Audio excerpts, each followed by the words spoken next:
Hey guys, before we jump into the episode today, just a quick note to let you know that today's episode is brought to you by Deakin University, home to the world's #1 sports science school. But whether you're into sports science, management, coaching, or business, Deakin gives you the chance to study what you love and turn it into a career. Hey guys, quick one. Are you either A, dreading going back to work tomorrow, or B, on a mission to fulfill your potential and get there as quickly as possible? If so, then you need to apply for the SportsGrad Method program. The program is designed to help you get a full-time job in sport as quickly as possible, and inside it, I distill the lessons I've learned from asking over 300 people how they got a job in sport. I'm talking professionals from the AFL, Premier League, cricket, NBA, Olympics, you name it. And I've combined it with the methods that not only got me hired by Cricket Australia before graduating, but also helped me double my salary during COVID. SportsGrad has helped people land over 700 roles in sport, and this program takes the guesswork out of an industry where most people think you need to get lucky. To apply for the SportsGrad Method program, head to www.sportsgrad.com.au/program. All right, back to the episode. Okay, so I run a podcast called the SportsGrad Podcast, became the #1 careers podcast back in 2020. Episode 227 is with a guy called Shane Leonage. He used to be a business analyst, but then he took his analytical skills and applied it to tennis. So he started going to tennis matches, would film their games, take the recording back, get all the data, give it back to the coach, and that would help them improve their tennis game, similar to what you want to do with badminton. He offered to do that for free, and then he got one client, another client.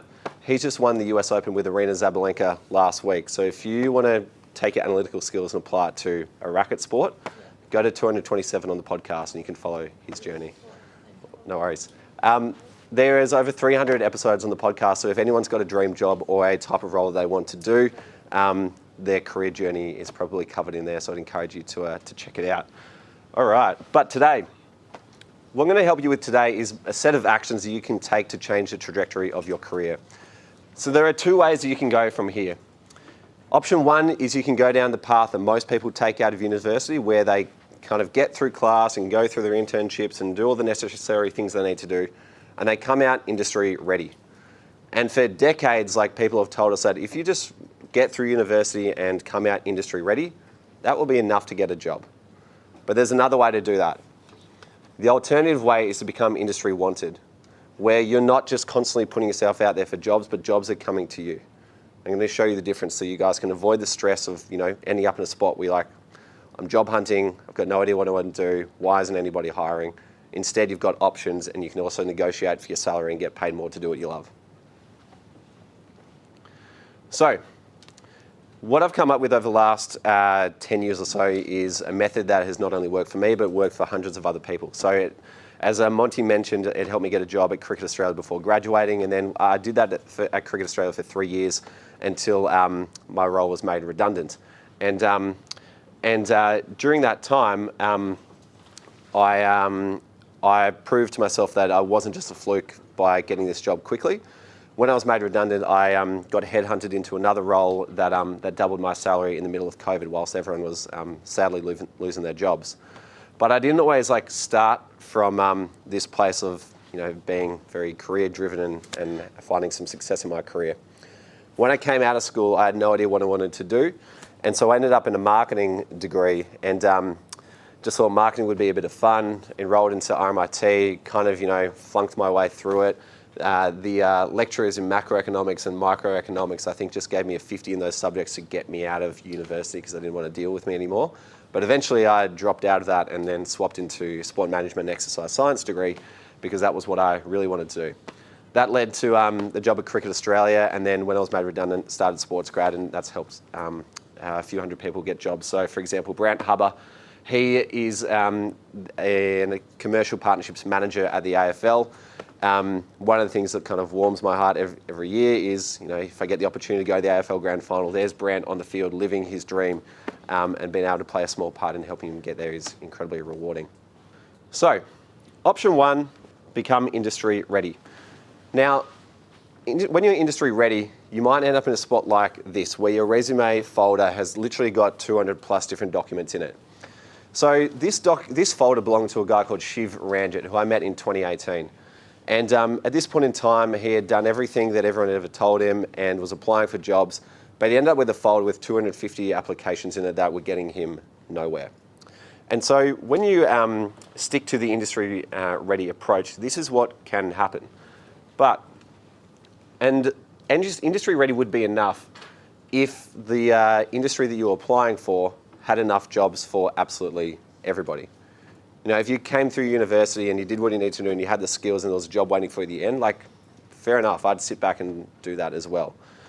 But for where I come from and where I apply myself in sport, there is significantly less jobs in sport than other industries. And so depending on where you want to go as well, you might find the same for your career, whether it might be you want to work in music or fashion or beauty or any of these sort of like passion industries. There's usually like less jobs available than the people who want to work in them. And so when you compare that to like other industries as well, like, you know, manufacturing and healthcare and whatnot, and you think about the amount of people trying to fit into this small amount of jobs, that makes becoming industry wanted a necessary path to take. So how do we become industry wanted?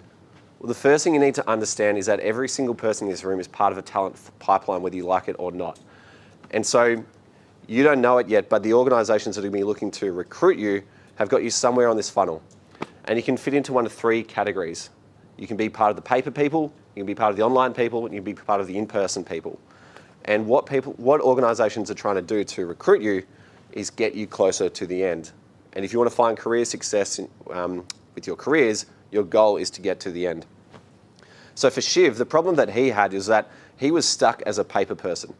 He was trying to get his name out there with the employers, but he couldn't get beyond anybody knowing his name and who he was beyond a piece of paper. For the people who have more success, once I started working with Shiv, I told him, like, we need to move you down the funnel and get you online, move him into the online people. And then where he had even more success is where we started to move him into the people person and getting him right to the end and starting building relationships with the people who were going to hire him. And as a result, he went from 250 applications unsuccessfully to a job at Cricket Australia, moved back home to the ICC, then went to Dubai.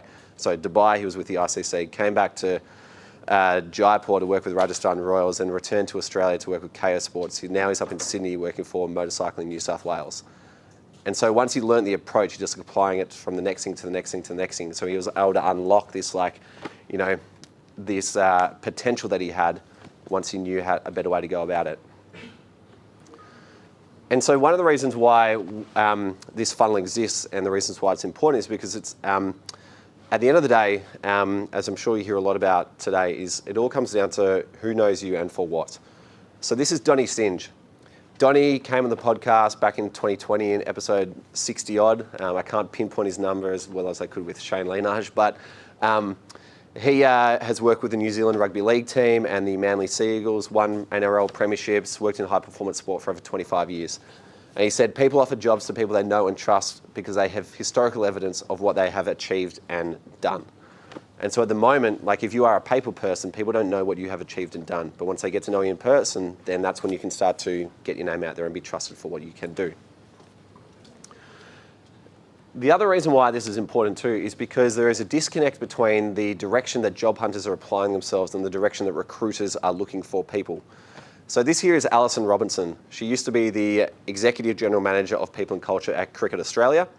And she spoke to our SportsGrad program and shared that the way that she goes about recruiting people. Now, organisations, when you put yourselves into their shoes, they want things to be easy, okay? Recruiting people through job boards is not easy. You get hundreds of applications, you have to read hundreds of documents, and then you have to screen everyone. It's, you know, a 6 to 12 week process at like a minimum to kind of find the right person depending on the role. Which is why people like Alison go directly to, who do I know? And then if I still don't know the right person, who does my network know? And then if I still don't know the right person, you know, who can I find on LinkedIn Recruiter Search? And then if that fails, sure, I'll go to Seek. Whereas what job hunters are doing, people like Shiv, as smart as capability is, he's starting at the last place resort, okay? So he's starting where Alison is, you know, hoping never to get to. And so what we want to do is kind of flip the equation so you can get a better chance of getting in the door, because often there's not too much wrong with who you are and what you can bring to an organisation. What's wrong is your approach to selling yourself. So the whole goal is trust. And that's where the SportsGrad method kind of comes in to help you build up trust with employers much quicker than the traditional methods. Step one is to grow an online presence. Basically, you want to treat yourself like a product and get enough eyeballs on yourself so that people know who you are. Once people know who you are through that online presence, you want to use that online presence to connect with people. And then once you've connected with people, that's when you want to start offering yourself to those people who now know who you can do, what you can offer, by constantly pitching yourself, looking for problems to solve, and creating a door for yourself rather than waiting for jobs to appear. Because if you haven't heard already, there's a thing called the hidden job market. And this is where jobs get handed around that don't exist on job boards. So for example, like I might be hiring for SportsGrad right now, and I need someone to do social media content. I don't really want to go through the process of putting it online, but I got a few people in my head who I think could do the job, so I might just go to them, I'll hire them, I'll make the hire, nobody knows it ever existed, and people who are on the job boards are like, where are all the jobs? Well, recruiters don't want to go to job boards. And so what we're able to do is help people get into the 80%, like the massive majority of jobs that exist, particularly in sport, much, much quicker. And so when you are applying for dream jobs like the ones in sport or the industries that you guys want to apply yourself to, when you are in a highly competitive industry, you need a competitive advantage. And so what I do through SportsGrad in my program is give people that competitive advantage. Now, one of the ways we do that is by breaking it down into a system that you can follow. So there's absolutely no guesswork. And one of my favorite quotes is, if you can't describe what you're doing as a process, then you don't know what you are doing. So I thought, okay, that's interesting. What if I could turn the process of landing a job in sport, or what if I could turn the murky pathway to landing a job in sport into a process? How many people might that help if we could literally say to people, do step 1, step 2, step 3? And so that's what we've been able to pull together. So in the middle of this diagram is the pathway to landing a job. And there are two places you can start. You can either start in the hidden job market or the open job market. And once you progress from there, you'll either get to an application stage or you'll skip the application based on your reputation. And your reputation and the application will then eventually get you down to this point that decides whether you get the job. And what decides whether you get the job is a combination of your capability and your potential. So your capability being what you can do right now, and your potential being what you can achieve in the future. And particularly for you guys in the stage of your career where you guys are at right now, what is more attractive to employers is who you can become. Not so concerned with what you are right now, but if you're coachable and we can train you up into someone who can work for the organisation for 5 or 6 years into the future, and in that time develop compounding knowledge and compounding relationships with everyone who you do the job with, then the return on investment in you is going to be far greater than perhaps anybody else. So once I kind of figured out like, what does it take to actually get a job, then the next question became, how can we help people to progress at every single stage of this journey as quickly as possible? And so that's where figuring out how to progress came down to answering a few, or understanding what questions we need to ask ourselves. I think it was Tony Robbins who says the quality of your life is determined by the quality of the questions you ask. And so if we ask the right questions with regard to our career, we can actually make meaningful progress. So for example, like, right at the top, it starts with as simply as, how might I increase my network? And on the other side might be, how can I get more interviews? When we progress further than that, we think about, well, if my reputation is the thing that propels me forward, then it's asking, well, how can I boost my reputation? And then if you're missing out on a job because of either your capability or your potential, then you need to ask yourself, well, what do I need to do to increase my capability? Or what do I need to do to better sell my potential? If you can diagnose a problem, then you can find a better solution that's going to get you forward. And so that was ultimately what we're able to do with Shiv, where he was like, I know I've got a problem. There's 250 applications that I've like poured my life into, but I've got no idea where the issue is. By putting this sort of framework over it, we can start to figure out where is the underlying issue. But like anything, you want to actually measure things so you can understand if you're making meaningful progress or not. And so that's where we apply a KPI to every single step of the journey. So at the top, it's like, well, how many, if you want to increase your network, we'll actually track what is your list of decision makers that you have in your phone right now that you can pick up the phone and call. You know, if at the start of this year you think, oh, I need to grow my network, and at the end of this year you think, oh, I still need to grow my network, how do you actually know that if you can't tell if you had one decision maker on your phone to begin with and 5 at the end? You need to track this sort of stuff. Same goes with the interviews. You might be thinking, like for Shiv, he might be thinking like, I've got no idea if my 150th resume is better than my 250th resume.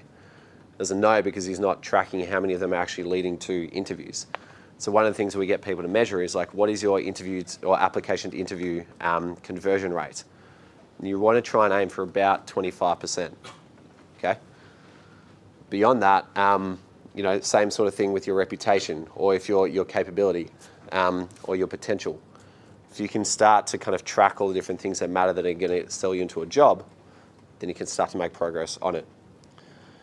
For those in the room who study marketing, a lot of the principles are very similar to digital marketing. It's like, if I have a website, how many views am I getting on the page? I want everyone to click on a certain button, so how many people converted to that button? And then that button took them to a product, how many people landed on that product page? And then how many people actually bought the product? For a digital marketer, you might change things like, the headline and the color of the button and the layout of the page, and you can track over time, like, okay, we got, after these changes, it led to from a 5% conversion rate to a 10% conversion rate. That's how the best companies in the world sell more products, and that's how the best job hunters in the world sell themselves better as well. So. But one of the easiest things that you guys can do that most people are ignoring is start to build an online presence on LinkedIn, because this will massively unlock the rest of the flow that you guys need to tap into. And so the KPIs are very simple as well. So you're tracking, how many posts am I putting up per month? How many impressions am I getting per month or per view or per post? And just continuing to build on that. And then below that, where I've got the KPI 70-20-10, tracking how many of your posts are related to the 3 questions that interviewers are trying to answer in their mind.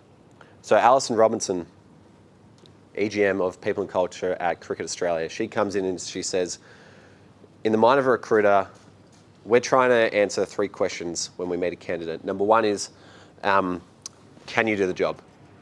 Number 2 is, will you do the job? Number 3 is, will you fit in with the team? And you can apply that framework to everything that you do to put yourself out there. So if we're trying to answer, can you do the job? You really what you want to show is what I know. When you're trying to answer, will you do the job? You're trying to convey why you're connected to it, why you do what you do. And number 3 is, will you fit in with the team? It's all about who you are. More of your personality, what you like to be around.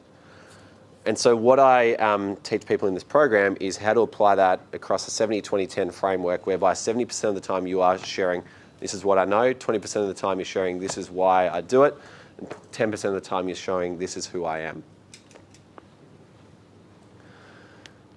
And as a result of this, we're able to kind of flip the results and the timeline for job hunters. So for the industry ready people, this is kind of like what the timeline might look like when it comes time to job hunt. So let's say, for example, you get to the end of the year, you do all your studying, like, okay, now I'll start looking for a job. This is how it might go. Initially, you might jump into the job boards, you're searching, motivation's high, you just graduated, like, all right, now's the time I'm going to go out there and get my dream job. And then you get a few rejections, you're like, oh, shit, that kind of hurt, I need to try something a bit differently, trying to pick up my confidence a bit. Oh, I heard I need to network a bit more, maybe I'll try this now. And so after going to the job boards, now you start networking. But then you get on LinkedIn and you start reaching out to a few people and they don't respond to your messages, or they take, they're not available and you can't reach out to them. You're like, oh, shit, networking's pretty hard. And then after that, you're like, all right, I've seen people post on LinkedIn. I know I need to get my name out there a bit more. Maybe I'll do that. And after 3 months, you're kind of resorting to, the old hashtag open to work post in like an act of desperation. What you want to do is flip the script. So we're in September right now. I would be starting today if you want a job by November. And the way you want to do that is start by building up that online presence to begin with. So using LinkedIn to introduce who you are and then follow it up with what you can do. Integrating why you do what you do along the way and who you are at the same time. What that will do is, like, if you start posting consistently, you'll introduce people into your network. And now it becomes 10 times easier to grow your network if people can see who you are and what you're about. And no longer are people leaving you on scene, they're actually reaching out to you because of what you shared. And then, once people get to know you, and you continue to post and you continue to network, now that you've spent a few months building up trust in people's mind, which takes time, eventually by the time that you actually want a job, people are looking to you to say, hey, can you come and do this for me?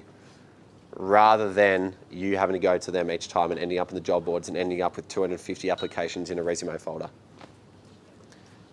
Put your hand up if you can see how that's more effective. Yep. Excellent. Who here's graduating at the end of the year? A few people? When is everyone graduating in this room? Next year? Cool. I'd still start now.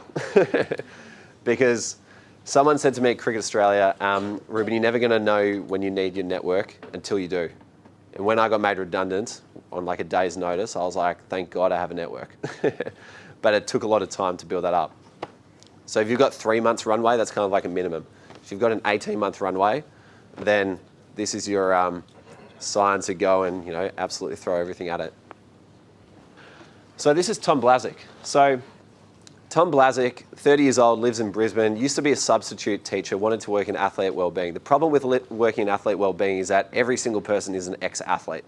Tom is not an ex-athlete. He's been a classroom teacher. So he's trying to make a career change into one of the most difficult niches of sport there is. And he was reaching out to people like Mark Worthington, the player development manager at the Geelong Cats, saying hey, can I connect with you? Can you please help me? Getting nothing. He joined the program at the start of this year and we helped him flip the script. So what we did is we came up with a LinkedIn series with him that showcased what he knew that helped him build connections. And so one of the skill goals we worked with him on was to focus on building his athlete wellbeing knowledge. And the way that he did that was every single week he would read a journal article and for his own benefit. But then what he would do is he would just share what he was learning and he would put that out into the world. He didn't have to come up with any opinions. He didn't have to kind of, share his take on anything. He was basically just regurgitating and summarizing what he was reading from other experts in the industry. So we put out a series called Evidence-Based Insights into Athlete Wellbeing. And for 10 weeks, he'd be like, all right, volume 1 is on sleep. Volume 2 is on education. Volume 3 is on another thing, psychology. And this started to build up an audience for himself. People came to know and trust Tom based on what he was learning and wanted to connect with him. And so as a result, Mark Worthington from the Geelong Cats is now reaching out to him. He couldn't get to him before, and now his dream boss is connecting with him. Someone from the football club in Spain, Villarreal in La Liga. Anyone heard of Villarreal? Yeah. Yeah, massive club. Yeah. They reached out to Tom and said, hey, do you want to start a podcast together? We want you to be the athlete wellbeing expert. This is about 3 weeks into his series. And then after that, he picked up a role at the Sherwood Magpies in the Quaffle up in Queensland, and then used that as a stepping stone to get a job at the University of Queensland as an athlete wellbeing officer. And so after trying for literally years and getting nowhere, within the space of 3 to 4 months, he was able to completely flip his career around by changing the approach, and now his career is on a rapidly new trajectory in the athlete wellbeing space, which is dominated by athletes. But one of the cool things that Tom did was after 10 weeks, he summarized all of his posts into one summary post, put that out into the world, and it got 300 likes and 20 reposts from experts around the world. So I call them the acronym people because these people on LinkedIn with dozens of acronyms after their names because they've studied so much stuff were out there saying hey, network, you need to read Tom's stuff. And so literally consultants to the NBA and the Premier League and whatnot are now promoting Tom's work. And really Tom, all he's done is just take a 20-page journal article and turn it into a 1-page graphic for LinkedIn and be like, hey, if you don't have time to read the 20 pages, I've done it for you. And now he's seen as a valuable person. The other thing that did for him as well is it changed the conversation when he was actually connecting with these people. So not only did they want to connect with him, but now he felt like he could actually contribute something too. So I'm not sure if anyone here has been in a situation where they've gone out and networked with people and they're like, I don't feel like I can contribute anything right now. I'm just here to kind of pick your brain and listen. now Tom is in a position where he can say, well, hey, actually, that's really interesting what you said, because I read this journal article and, they referred to this bit of research that does X and Y. And now he's actually adding value in those conversations as well. On top of that, with his volunteer role at the Sherwood Magpies, that kind of gave him a platform to actually implement this sort of stuff. So, he would, go and learn about research papers on developing resilience. He'd go to the Sherwood Magpies, which is a semi-elite team, and say to the coach, like, hey, I want to implement this program. And they're like, yeah, go for your life, do whatever you want. And that meant when he got to UQ Sport, he was like, yeah, I've actually done all this stuff before. But he doesn't get the opportunity to work in that space and develop programs that become the evidence to suggest he can do the job that give him the role at UQ, unless he posts on LinkedIn. Okay? All right, what's next? This is James Marsh. So 27 years old, came from New Zealand, arrived in Australia and has worked in recruitment for the last few years. Grew up loving football, wanted to work in sport.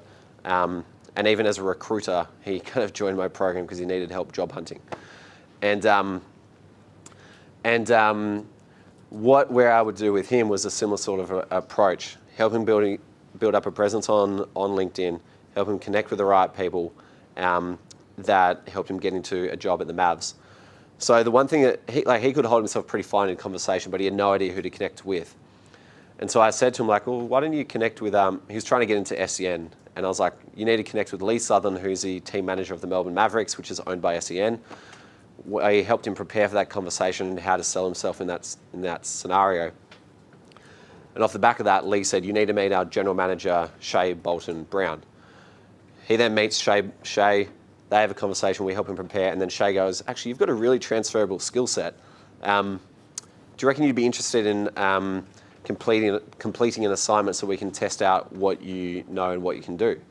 So we help him with the assignment, and he pitches it back to Richard Simkus, the other general manager there, and Shay at the same time, and they offer him the job. And so he's gone from being in recruitment, kind of hating his life, to now working in a role as fan growth and revenue manager. His job title changed within, I think, 3 or 4 days of him arriving there. But this is a role that was, the hidden job market at work. Nobody else got asked to apply for this role except for James. And the reason because of that is because they got to know him, they got to trust him, they got to see what he can do. And so when you find the right person and you understand how to pitch yourself, you can literally eliminate the entire competition for a dream job in sport or a dream job in any industry that appeals to you. So that is what we do in the SportsGrad Method program. In 12 weeks, we take people from being industry ready to industry wanted. And the results have been pretty profound so far, which is awesome to see. I think Monty's enjoying it, which is great. So we've been able to take people from a position where, they might have the degree, they might have the experience, they've got the potential, but it's all kind of bottled up inside them. And instead, we're able to help people with that level, compete with an advantage, get picked from the pile, be looked at for jobs that no one else is getting looked at for, and ultimately, put your career on a different path. So I did this for myself back in the day. Everyone else was getting made redundant and losing their jobs. And thankfully, I'd kind of done the work before redundancy came, which saved myself at least 20 grand in lost income by not having to, job hunt. And so for you guys who are about to graduate, or when you're thinking about when that graduation time comes at the end of next year, don't just kind of sit on your hands, unless you want to go traveling or something, which I highly endorse. Don't, think about how much doing the preparation, the work in advance could save you should you start now. So what I want to share with you is, what I'm sharing with you is not impossible no matter what situation you're starting in. Because 8 years ago, I was at RMIT, dropped out of marketing, around the same time got fired from a bakery and was like, what the hell am I doing with my life? And then eventually got to the point where even though Cricket Australia had made me redundant, I was being headhunted into a role that doubled my salary. So no matter where you guys are right now, there is a method that you can follow that can get you into a much better situation than you might feel like you're in right now. One of the things that I discovered after doing this for a while is that once you learn how to make yourself industry wanted and you continue to build that online presence and learn how to pitch yourself into opportunities, is that a lifetime of opportunity starts to unlock itself for you. So last year, Swans are in the grand final. My dad's a mad Sydney Swan supporter. And he goes, Reuben, I'd love to go to the grand final. You work in sport, can you get me a ticket? And I'm like, send me a photo of you in a Swans jersey, preferably with me in it, and I'll see what I can do. So I put up this post, which said, I've been building a LinkedIn audience for 4 years for this moment. Any chance someone's got a ticket to the grand final for my dad? And 10 minutes later, someone came through with a ticket. And I said to Dad, I've been posting on LinkedIn for 4 years, over 1,300 times to get a ticket to the grand final within 10 minutes.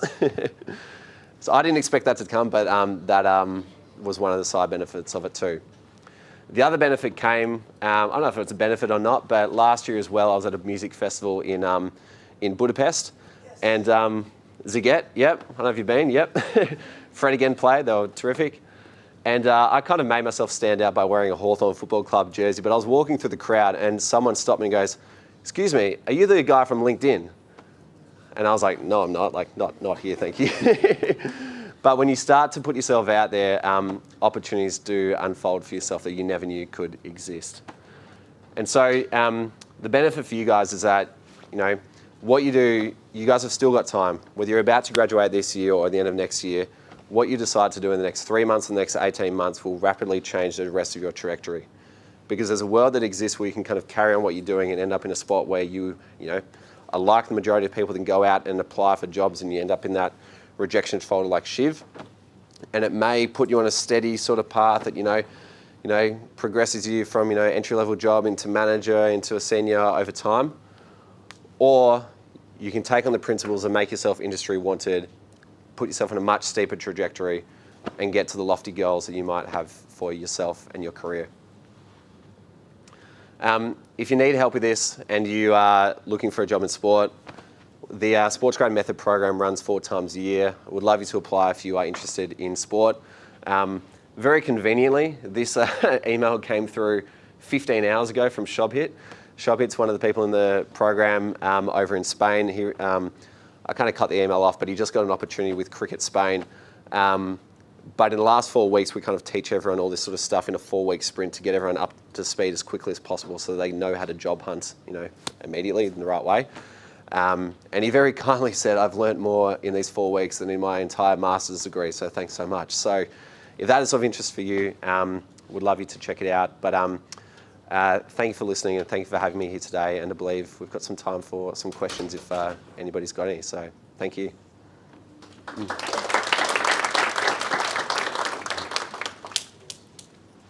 Reuben, I have a question. Yep.